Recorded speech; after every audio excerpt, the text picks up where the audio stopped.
Welcome to Around the Blockchain. Don't forget to like and subscribe. Awesome. All right, Kevin, welcome to Around the Blockchain. If you can just introduce yourself to the viewers for me. Yeah, thanks, Ryan. This is Kevin. I'm the founder and CEO at Rewalty. So I've been into the blockchain space for the last probably a year, and I've been in the hospitality industry as well. And I think Rewalty is just a combination of my experience and skills put together. Yeah, absolutely. Can you just explain to the viewers, I guess, a little bit about Rewalty? I was sort of just chatting to you off air briefly before we got started with this conversation, that I'd kind of been following you guys for a little while. I obviously found you on LinkedIn, but yeah, if you can just explain to the viewers, I guess, what Rewalty is, and I guess how you also got into the crypto space. Yeah, Rewalty is actually in a very special case because what happens is many of the times you see a technology, right? You see a piece of technology, and then you try to put it in the market somehow. What we have actually done is we have looked at the disjointed or fragmented hospitality industry, and we've noticed that the merchants, that are the restaurant owners, they offer a lot of services ranging from ordering, loyalty program, social media, to get new customers and to retain their existing users. So after a lot of study of the hospitality industry, and I was always an advocate for blockchain. I always loved the concept of decentralized ledger technologies. But when I looked at the whole fragmented hospitality industry, I said there's only one way to create an ecosystem over here, or to stitch various products and innovate the industry by blockchain. So Rewalty basically offers the loyalty program that is built on blockchain technology. So we have used EOS as layer one, and at the moment, of course, it's a stable backed coin that the users can use to order food or even post pictures on the Rewalty app and get rewarded with the merchants with those Rewalty coins. They can also send those Rewalty coins to their wallet users. So it's basically an internal coin that is based on blockchain. It's not exactly a crypto coin at this particular stage because of many licensing requirements. I've always been involved in the blockchain, and I'm also moving towards interacting with various universities on advising them as to how there is a deficiency, or let's say there is a gap in Australia, basically on the layer one technology, and how there are people building layer two technologies out there on various projects, and it's not scalable, it's not economically feasible. And I try to cover up a lot of these solutions while I talk about layer one technologies. And how did you come up with the idea? So obviously you sort of, you said you saw a bit of a hole in the market, especially here in Australia. But how did you kind of come up with the idea of, okay, like I'm gonna use blockchain technology to sort of start making something like this? Yeah, look, I mean, even when you look at the ordering side of the things, you've got the big tech giants charging the merchants 35%. Then you've got someone else providing a loyalty program. What happens with these loyalty programs are two things. One is they lose value over time, and the second is they are not interoperable with other softwares out there. Now, when we wanted to build a loyalty program, powering the social network at Rewalty, I wanted to make sure that the coins that we have in there, or the tokens, Riva tokens, they don't lose value over time. For example, the contest points. A few years ago, you could get one contest point spending $8. Today, you got to spend more than $150 to get that same value. So there is a case where the value has been lost in the loyalty points, and even interoperable, because what happens is many of the times you can get loyalty points and you can use it at the same merchant. But I think the loyalty definition on the Rewalty network is the user is loyal to the network, which charges less commission to the merchant. So it's not a point that you just get by buying something, but it's actually a loyalty system that, okay, I promote the vision and objectives of the company. So the coins or the tokens, I like to use them interchangeably, a way for the customers to put trust into the system and say, okay, I think you're doing a good thing over here, and I would like to use these coins around the system. And look, I see you guys have got quite a bit of traction. Obviously on LinkedIn, you're quite, you know, what's the word? You're very active on social media, especially LinkedIn. And I see you got like a lot of customers, or especially new restaurants that are sort of getting involved using this, Rewalty program. Yeah. How have you sort of found, the uptake with your customer base? Has it been an easy thing to sort of get across to people, or is it hard to sort of explain exactly what you guys do? Look, I think over the last 2 to 2.5 months, we've been active from the last 2.5 months consolidatively. This information is available on virtual as well. We've got more than 100, north of 150 merchants, um, uh, over a few thousand users, and we've already done sales of around $60,000 to $75,000 in less than 2 months. So I think the traction is in direct correlation with the trust that we are trying to build in the system, and the awareness that because the users don't have to spend and take the burden of that 35% commission from the merchant.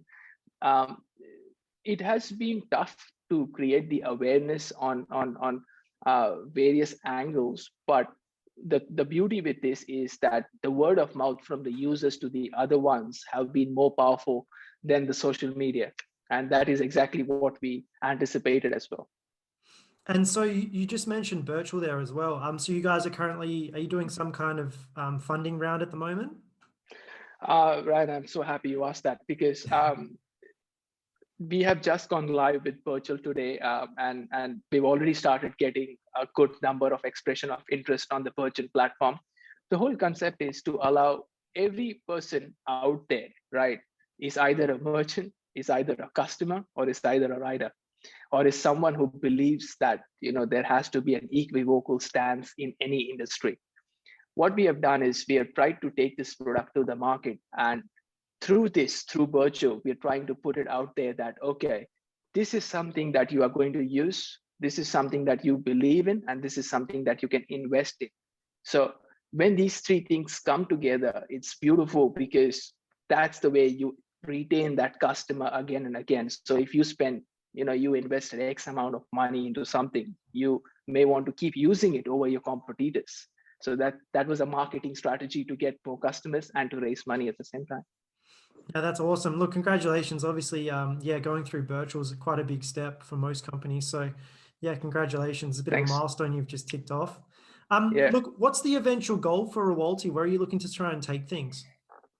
Yeah, look, at this particular stage, for the next 6 months to 1 year, of course, my internal goals are very ambitious, but practically speaking, I think our goal is, so the hospitality industry, if you see in the industry itself, right, in Australia specifically, out of 60,000 merchants, more than 65% don't even use third-party delivery applications. So our goal is to go to that market. We are not competing with the other people. We are here to provide a service to the market that has been left out because they can't afford to pay $200 on Facebook. They can't afford to pay 35% commission. They can't afford to have disjointed services. In the end, the goal is, of course, to cover up as much as possible. And if the merchant, this is what you ask a merchant, hey, you're using Uber, right? Yeah, hey, you're using Uber. You don't get a reply. Yeah, I'm using Uber. So they're not happy. So to bring that trust and happiness on majority of the merchants, that's the plan, and we do intend to go overseas by the next year. And so you guys are quite a similar product to, Uber Eats and to Menulog and those sorts of, bigger sort of fish, I guess, at the moment. Look, I think it would be wrong to say that we don't take some cues from these areas, but at the same time, I consider ourselves as the social network for food lovers, right? So basically, at this particular stage, you can go onto the app, order your food, click a picture, share it with your friend, and get rewarded. So yeah, there's AI that detects your food items, and merchant rewards you directly. So there is a direct line of sight in between who has rewarded X product for Y merchant, when you can add to the cart straight away by just looking at that picture. There's a wallet, and in the future, and I mean, when I say future, in the next 1 month, we're coming up with a food buddy concept where you would be able to match with people who have similar interests in food if you want to, right? So it's a social network for food lovers, because the journey of having your food shouldn't stop at just ordering your food. That's awesome, man. That sounds really, really cool. Like, awesome. Yeah, thanks, man. Yeah. So like, okay, cool. So to unpack that a little bit more, because I find that extremely interesting. So you're kind of combining, Facebook, Instagram, etc. So more like a social media type thing, also with a food app, or a food delivery app, but then also kind of with, is the goal with that last part of it, is that, for people to meet, a prospective partner or something like that? Or is it just to purely meet, like a completely different social group, but through using like food, I guess, as the vehicle to facilitate those relationships? So look, what I think is, so for example, when I go and have my food, right, I do the pickup, I stand near the restaurant, I pick up my food, and I go home and I watch Netflix, and that's it. That's the end of story. But what if I like to eat fish burger at probably 8 o'clock on a Friday evening, and there is someone else who likes to eat it? We may not even, take that further, but at least you have a companion for a Friday evening, because the whole process of eating food is enjoyable. So I'm pretty sure you keep on doing Netflix over a time, it's going to get boring. So if you match with similar minded people, they say psychologically the people who like similar food have the best similar interests. So we're just trying to match interest here, Ryan. I see where you're going with this, but I'll match the interest for now. Yeah, fantastic. That's awesome, man. Look, how did you guys start out? I believe are you the sole founder of the company? So I'm the founder and CEO, of course.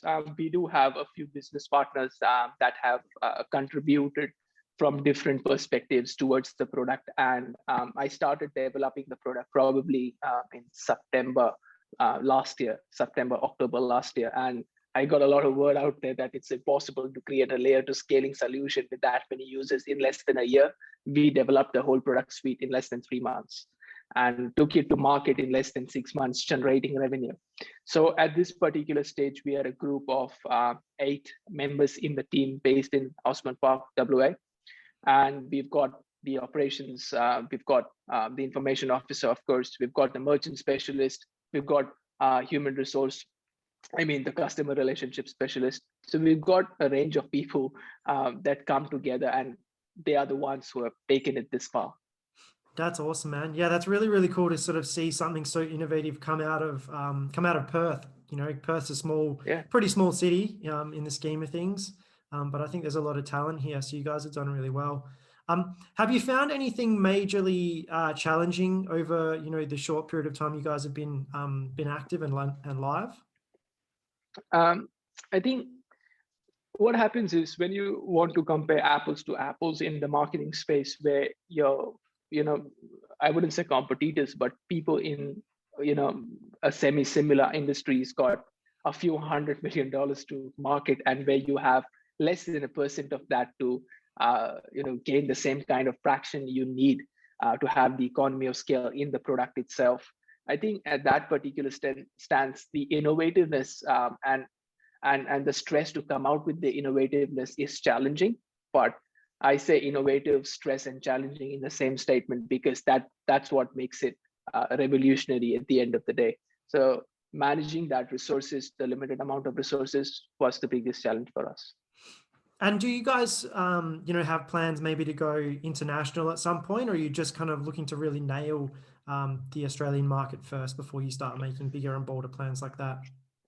Interestingly, we've already got offers from Indonesia and other countries, such as India as well, and New Zealand. That you're doing this over here, and if you see, Ryan, many of the countries in Southeast Asian countries, that was when the companies from the US tried to go there, and they had to leave the territory because someone else took over with a probable and a more fit product than them. So we do have an interest, but we are going to gauge it based on which market needs it more. So it's not going to be based on, that looks like a big market, let's go there. But it's going to be based on, this market, I think they don't have a proper solution out here. let's just go there. So we do want to go by the next year. That's awesome. Do you guys have, many competitors in your field? And then I guess, how do you kind of, separate yourself or differentiate yourself from them? What has happened is, because 65% of the merchants don't even use these big giants, then they've got someone who's charging them a monthly fee on running a loyalty program that costs you more than actually running the program itself. And then you've got FTOS system providers, the FTOS systems that we are launching very soon. So we are launching a range of FTOS systems at a competitive pricing for the merchants. There are competitors out there, but what I think is, because it's a blockchain-based service, so if a merchant does X amount multiplied by 1.2%, multiplied by 1.2 a month more than the last month, we could reduce their FTOS system cost by, let's say, 10%. So this flexible way of charging the merchant makes sure that the merchant gets the best product at the best pricing. So this is where we have an edge over the competitors, where we don't just do many things, we do them for a reason. So that's how we have packed them together to make it economically feasible and even understandable to the merchant. Yeah, absolutely. I reckon that's an amazing stat. 65% of all restaurants or what have you in Australia, don't even use a delivery service. That's quite a substantial amount. You wouldn't, I guess, as a consumer like myself, I wouldn't have sort of thought the number to be that high. So you guys have obviously found a really good place in the market. Yeah, because the top two categories in that particular space is Italian restaurants, pizza restaurants, Chinese restaurants, and bars. So we have this table service on the bar where the users can use for table service, and if they had a takeaway or they clicked a picture for Chinese restaurant guy, they got rewarded, they can use it to buy a beer. So it's that edge that we give to the user, that you have your own data, your pictures belong to yourself. So we don't own the pictures when the user uploads it. That is more like Ocean Protocol, where you can monetize your data. That's what you do actually when you give that information to the merchant. Because many of the times, think of an application where user is clicking a picture and tagging it, or the system recognizes it. If, let's say, you're having a fish burger, I keep saying that because I like fish burgers, at let's say Fish Boss, for example, and this guy doesn't have the time to click every picture and upload it on his menu. So that same picture, because it is tagged, can be seen when you are browsing the menu. So you don't see the pictures, that are beautiful ones. You see the ones that actually the user gets at the end of the day. Yeah, that's awesome. That's really, really smart. Look, with going back to your virtual funding, what's the goal there? Like, obviously you guys are looking to raise, X amount of dollars, but where are you kind of looking to spend that? And how are you going to use that to sort of expand the business? Yeah, so so my goal is to automate a lot of things in terms of even merchant onboarding, because at the end of the day, merchants understand that, okay, we would be X amount of resources and we got to reach multiplied by 1,000 Ys. So our goal is to, of course, put systems in place, processes in place to automate that particular thing. Second is brand awareness and marketing. So we would love to reach out to a lot of people over the internet, expand our team in that particular place of reaching out to the people. And the third is move towards the Eastern Coast, because interestingly, Ryan, only 4 to 5% of the merchants out of the 50,000 are in WA. 70% are in Sydney and Melbourne, or in that states. Yeah. So that's where we want to move, because we have already been getting inquiries from merchants over the Eastern Coast. There are certain merchants telling us that, why don't you just start table service and pickup, because our pickup is at 7.5%. The 7.5% commission includes the loyalty points and the payment gateway charges. So nothing extra goes out of the merchant, whereas there are other people charging the merchant up north of 10% for the same thing. Yeah, wow. And what sort of things do you have to do to upscale? So how would you sort of take the business where it is now, from Perth, WA, and, implement it over to the eastern states? Is that like a difficult process, or is there already sort of a plan in place to do that? Yeah, so what we have done is we have tried to look at like-minded companies, like-minded resources, already being in touch with people who have been in previous companies that are involved in scaling a tech product. So getting in touch with these people and bringing them onboarded into the company, giving them some sweat equity as well, along with the resources that they need. That's number one step. Number two is making sure that the systems and processes that we have here can be implemented in the Eastern Coast, because many a times in a close-knit area where you have multiple merchants, those are the best places where you can send a resource to onboard them in a campaign format, rather than calling them up or onboarding them via websites. So there are these two angles coming from the software and human resource perspective that is going to help us go towards the East. Of course, we will have to prioritize areas based on how many merchants are there, because our internal system also detects the monthly value or lifetime value of a merchant based on what cuisine type, what area, and X number of characteristics. So prioritizing that and nailing it one by one is the goal. Yeah, absolutely. And look, going back just one step as well, you were talking about spending some of this this funding through Virtual on marketing, obviously. How important do you think marketing is for a business, I guess, in general, but specifically, a business like yours? Yeah, look, I think there is some kind of correlation in between the marketing and the merchants that can be onboarded on an autonomous basis, because the merchants need to be aware of this. Now, that's a hard fact, and I don't know how blockchain can change that fact, but there is a merchant acquisition cost attached in this whole process. But with our techniques, we are trying to lower them down. It's going to be a little tough or challenging in order to move towards the East and making sure we work under the same budget or the framework. But that being said, channels like Perth is okay, in WA, Broadsheet, where there are merchants. So we are trying to go to places where the merchants go to. Blockchain Council Australia, of course, and the Restaurants and Catering Association of Australia. These are the ones that we want to approach first, because they have a larger directory of merchants that they can approach towards. So our resources are going to be spent well. Yeah, absolutely. Obviously, that's a smart way to kind of do things, is, leverage somebody else's network. Look, yeah, look, I think it is. I think it's a smart way to do things, especially if if you know a little bit about marketing. It can be so hard especially when you're first starting out, like a business like yours, trying to get people to learn a little bit about blockchain technology, plus a business within inside that framework can be quite difficult. So it's cool that you guys are, obviously very switched on. You got some pretty big, ambitious goals, and yeah, you guys seem like you're doing the right things. So yeah, one of the most important things was, is of course a study on this, that the complexity of usability of the decentralized applications was the biggest contributor factor towards turnover rate, or people moving away from dApps. So what my goal is to make it as simple as possible. So even if you go on the Rewalty app, a 70-year-old Joe is using the app and transferring coins to his friends, and he doesn't even care it's based on blockchain. So I think the power is it's built on blockchain, but you don't need to know. All you need to know is the data belongs to you and what you can do with it. That is a challenge, but we have seen that with the traction we have, things are getting into pieces and working its way. yeah, absolutely. Look, how did you get into the crypto blockchain space, Kevin? Do you have an interesting story? Because a lot of people that I speak to, everyone sort of seems to have a very interesting story about how they got started. I started, Ryan, that's a good one.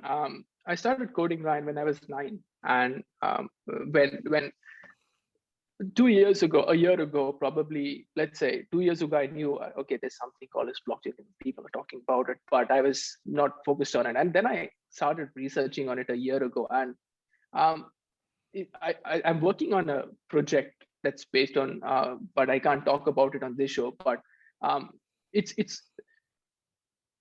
I came onto it as a programmer, and then it made sense. Okay, it's not about decentralizing this, because it's not actually decentralized until I can authenticate it using my mobile phone. But how do we take this technology and combine forces for maximum throughput? Yeah, interesting. So you've been coding since you were 9. Did you just teach yourself? My uncle. So my uncle was into computer science, and he brought me onto with computers. And since that time, I've always loved computers and always got the power of what it can do. But at the same time, I'm very cautious as to, because as a programmer, you can start drifting away into places that doesn't exist. So coming back and making sure that the product what you're building is actually needed. Yeah, absolutely. There have to obviously be a need for whatever you're building. Otherwise, what's the point of building it, right? There's no one at the end of the day to use it. So Absolutely. What about you, Ryan? How did you get into this place? I see that you are very enthusiastic. You have a lot of knowledge on this. So what is your story? yeah, so I actually started my working career as I was in the fitness industry for a long time, so personal training and then gym memberships and that sort of thing. And back in 2017, I just finished working for a gym. Finished up, I think, in August. Got paid out some annual leave, and I just sort of started getting into investing. So I was reading some investing books, and a couple of my friends were sort of just talking about like different share portfolios and that sort of thing. And to be honest, I had no idea what I was doing, but someone mentioned Bitcoin, and I started looking at Bitcoin itself. And I thought, oh, okay, that's pretty interesting. I'm just going to put $500 in and just sort of see what happens. And that's what I did back in September of 2017. And then obviously through the end of that year, and then into early 2018, that $500 went from $500 to $2,500. And as a young 23-year-old kid, I was kind of just like, oh wow, that's amazing. Like I didn't even know what had happened, but I was just blown away about what Bitcoin was and that process of taking money that you'd sort of initially invested and growing that. So I just sort of fell down a bit of a rabbit hole. And then I'd always kind of been interested in like finance and banking and that sort of thing. So I'd actually worked for two banks. I worked for Bank of Queensland and National Australia Bank, sort of between 2017 and late 2020. And so, yeah, I was just kind of in the banking and finance industry, but I'd sort of keep a very close eye on the crypto space and what was happening and what have you. And then, I met a good friend of mine through the gym, really, who sort of had a job offer for me to come and sort of work for him for about 6 months. He was actually a developer working on a few different projects, and he basically just needed someone to come in and help out with a few things that I was pretty good at in terms of like the banking industry. So a lot of the banking industry is built on some pretty strict regulation, and a lot of the stuff I was dealing with was like the KYC, AML sort of stuff, and he needed some help with that. So I just kind of came on and helped him with a few sort of I guess private projects that he was working on. And obviously I had a lot of spare time up my sleeve, so I just decided to start a podcast. I found there was a really big hole in the market, especially on YouTube. Not so much through podcasts themselves, but especially on YouTube. You see a lot of YouTubers get really, really famous, especially in the crypto space, and they get a huge following, and they just sort of seem to make really clickbaity, videos and clickbaity titles, and they don't really sort of care about pushing the whole crypto space forward. They're more so in it to just, fill their own pockets, really, I guess. Yeah. So I kind of got really passionate about like, what I actually feel like I'm pretty good at just, talking to people and having a good conversation with somebody. And I want to learn more about crypto. Why not film myself doing that with interesting people that are, doing some really innovative things within the space. And so I just sort of decided to start a podcast, and, hopefully, the content is educational, and, there's no sort of hidden agendas or anything like that, at least from my perspective anyway. And I just find it really interesting chatting to, people like yourself. And I've had some pretty cool people on here before as well, that are, quite well spoken, and they sort of seem to educate the audience really well. So yeah, my goal is to pretty much just sit in front of as many people as possible within the crypto space and hopefully make good educational content and sort of help push the industry forward in a very small way. Beautiful. And you're doing an excellent job, Brian. I've had a look at a few of your videos. Good job. Keep it up, man. Thank you so much, man. Appreciate it. Look, we've been going for nearly about half an hour, Kevin. Do you sort of have any closing thoughts for the viewers at all? I think, Ryan, it's just the fact where I think it all boils down to a simple question to the hospitality industry and to the blockchain marketplace, where do you think that there are enough solutions at this stage in the market, even in blockchain and even in the hospitality industry? And if there are, why is it not working? I think it's all about brand awareness. It's all about showcasing of your product. And best of luck to everyone out there as well who's working on similar projects like myself. Yeah, awesome. Kevin, look, thank you so much. I really appreciate you jumping on. Where can people find out a little bit more about yourself and obviously Rewalty? Yeah, so if you want to find out more about Rewalty, you can go to rewalty.com. So it's rewalty.com, or you can find us on Virtual as well now, which has a snapshot of the company profile that can interest you, or you can even go to YouTube and check out a video that gives you a good 3-minute understanding on the whole ecosystem. Awesome. Kevin, look, thank you so much for your time, man. Appreciate you jumping on. Beautiful, Ryan. Thank you.